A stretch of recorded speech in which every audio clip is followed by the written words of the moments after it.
নমস্কার বন্ধুরা, আজ আমি আপনাদের সকলকে জানাই মশলার মায়াভার চ্যানেল থেকে স্বাগত। আজকে আমি আপনাদের কাছে সয়া চিলি রেসিপি নিয়ে এসেছি। দেখুন, এখানে আমি 7টা শুকনো লঙ্কা নিয়েছি। লঙ্কাগুলো থেকে আমি বীজগুলো বার করে নেব, কারণ বীজগুলো দিলে প্রচুর ঝাল হয়ে যাবে। আপনারা যদি ঝাল খান তাহলে বীজ সময় দিতে পারেন। দেখুন বন্ধুরা, বীজগুলো আমি কি সুন্দরভাবে বার করে নিয়েছি লঙ্কা থেকে। গ্যাসটা জ্বালালাম, কড়াইটা বসিয়ে আমি একটু গরম জল করে নিই। বন্ধুরা, আমার জল গরম হয়ে গেছে। এরপর আমি এই শুকনো লঙ্কার মধ্যে দিয়ে দিলাম।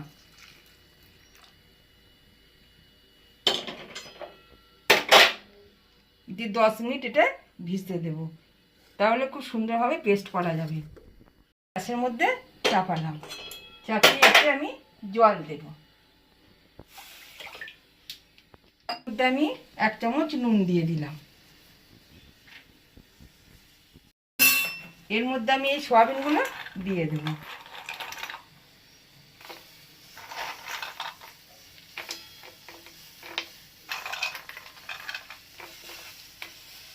একটু বেশি করেই জল দিয়েছি, কারণ সয়াবিনগুলো তো জল টানবে।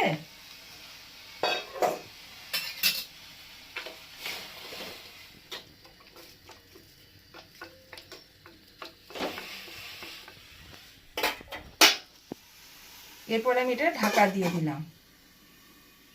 লঙ্কাটা আমি 10 মিনিট ভিজিয়ে রেখেছিলাম। এরপর এটাকে আমি পেস্ট করে নেব।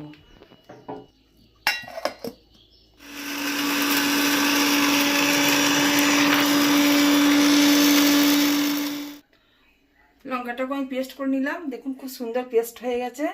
এর সঙ্গে আমি আদাটাও পেস্ট করে নিয়েছি। ঢাকাটা খুলে দেখি সয়াবিনগুলো সিদ্ধ হলো কিনা। দেখুন, সয়াবিনগুলো খুব ভালো সিদ্ধ হয়ে গেছে, কেমন ফুলে ফুলে উঠেছে দেখুন। দিয়ে এটাকে আমি এরপর ছেঁকে নেব।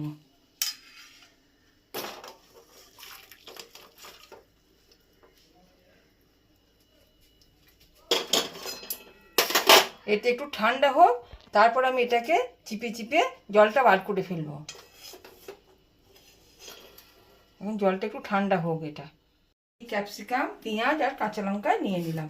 এরপর ক্যাপসিকামটাকে আমি কাটবো।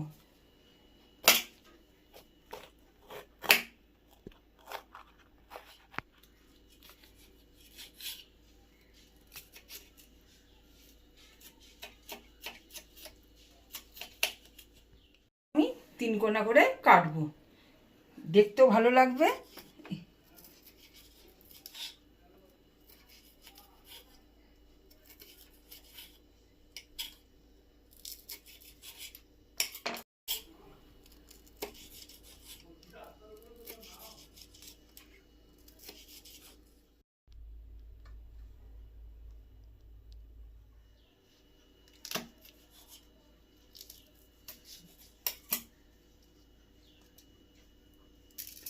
পেঁয়াজটা এই দিক পিছনটা আর সামনেটা ভালো করে কেটে নিতে হবে। কেটে নিয়ে এটাকে আমি 4 ফাঁকা করে দেবো।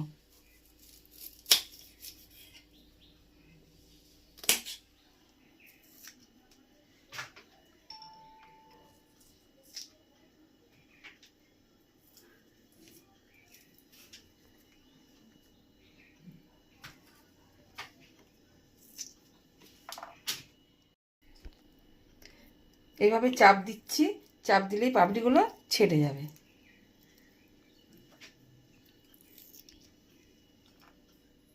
দেখুন, আমার কেমন সবজিগুলো কাটা হয়ে গেছে। পেঁয়াজটা দেখুন কেমন কেটে নিয়েছি, পাপড়িগুলো সুন্দর করে বেরিয়ে গেছে। দেখুন, লঙ্কাটাকেও বেঁকে বেঁকে কেটে নিয়েছি। আর আমি ক্যাপসিকামটাকেও কেমন তিকোনা করে কেটে নিয়েছি। এরপর ঠান্ডা হয়ে গেছে। এর মধ্যে থেকে আমি জলটাকে নিগড়ে বার করে নেব। দেখুন, এর মধ্যে অনেক জল আছে এখনো। সব নিগড়ে বার করে নিয়েছি। সবগুলো একদম শুকনো মতো হয়ে গেছে। আমি এই সয়াবিনটাকে এরপর আমি ম্যারিনেট করে নেব। 1 চামচ রসুন বাটা আর 1/2 চামচ রসুন বাটা, আর দিলাম 2 চামচ আদা বাটা,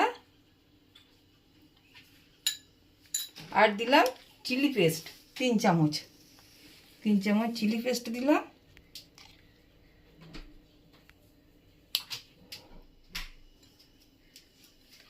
আর দিলাম 2 চামচ কর্নফ্লাওয়ার।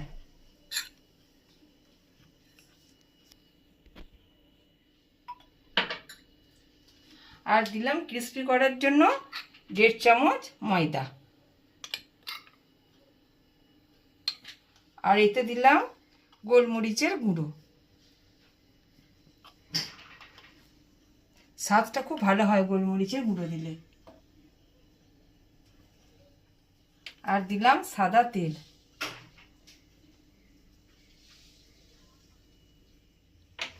দিয়ে এটাকে আমি ভালো করে ম্যারিনেট করে নেব।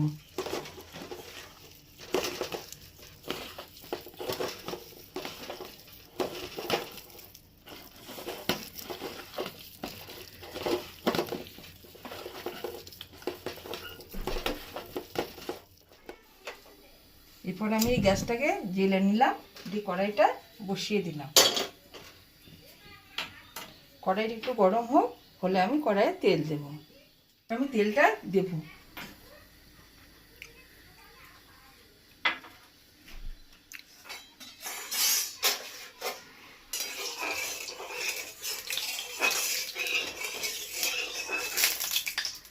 এরপর আমি এগুলোকে আস্তে আস্তে করে ছেড়ে দেবো।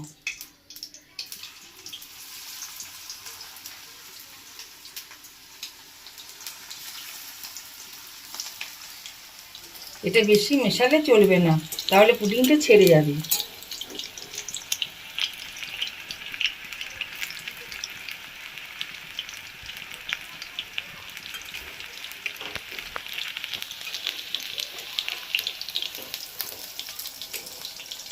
এটা আস্তে আস্তে করে এটাকে নাড়াচাড়া করতে হবে।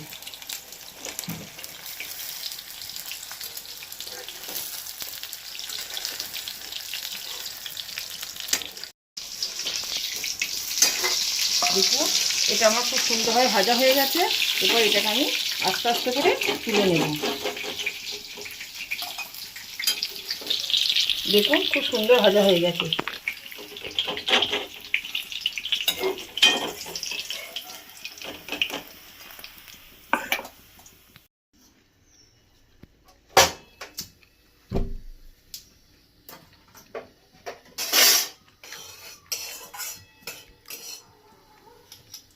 রসুন বাটা,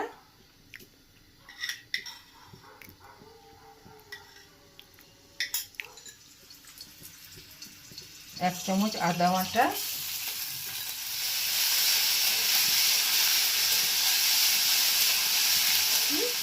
চিলি পেস্ট 3 চামচ চিলি পেস্ট দিয়ে দিলাম। এই জন্য এটাকে আমি ভালো করে কষিয়ে নিচ্ছি।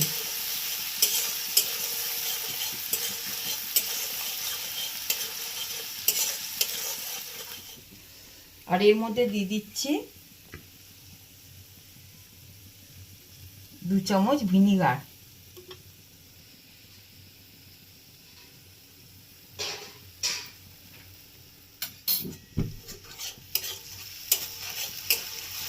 দিয়ে এটাকে ভালো করে আমি কষিয়ে নিচ্ছি যতক্ষণ পর্যন্ত লঙ্কাটা গাঢ় না হয়।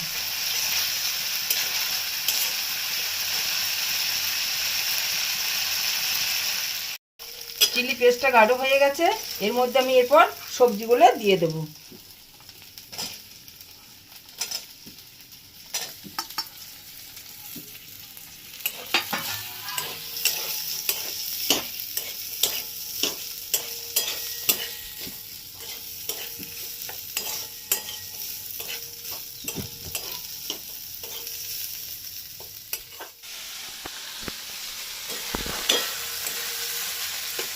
এটা আমি হাই ফ্লেমে সিদ্ধ করে নিলাম, যাতে বেশি সিদ্ধ না হয়ে যায়। সেই জন্য আমি হাই ফ্লেমে এটাকে কষিয়ে নিলাম। এরপর এর মধ্যে আমি দেব টমেটো কিচেন সস,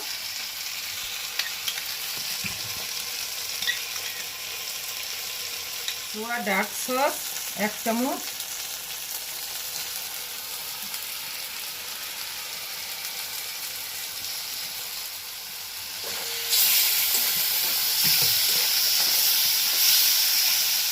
আর দেবো গোলমরিচের গুঁড়ো,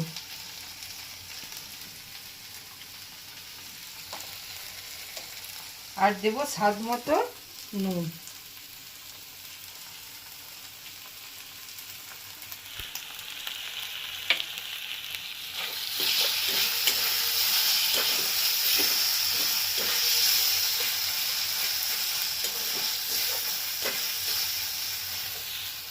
মধ্যে আমি দিয়ে দেবো এই সয়াবিনগুলো।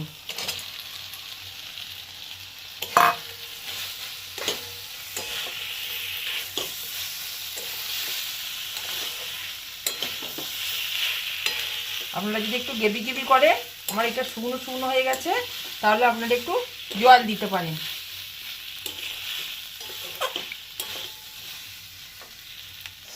এতে আমি একটু স্বাদ মতো চিনি দিলাম, চিনি দিলে খুব ভালো টেস্ট আসে।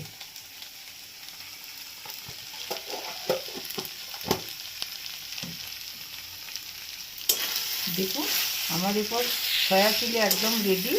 হ্যাঁ, এর মধ্যে অল্প করে ধনেপাতা যদি ছড়িয়ে দেন আরও ভালো লাগবে।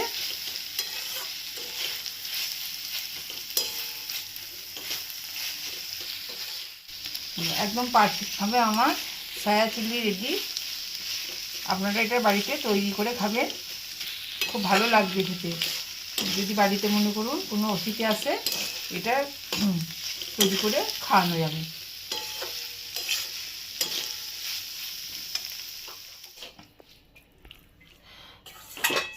সয়া চিলিটা একদম পারফেক্ট হয়ে গেছে। এটা যদি কোনো অতিথি আসে বা কোনো গেস্ট আসে, তাহলে কিন্তু এটা তাড়াতাড়ি করে আপনারা বানিয়ে খাওয়াতে পারবেন, খুব সুন্দর খেতে। এটা আপনারা বাড়িতে করে খাবেন, বাড়িতে বানিয়ে খাবেন, আর কমেন্ট করে জানাবেন কেমন হয়েছে খেতে।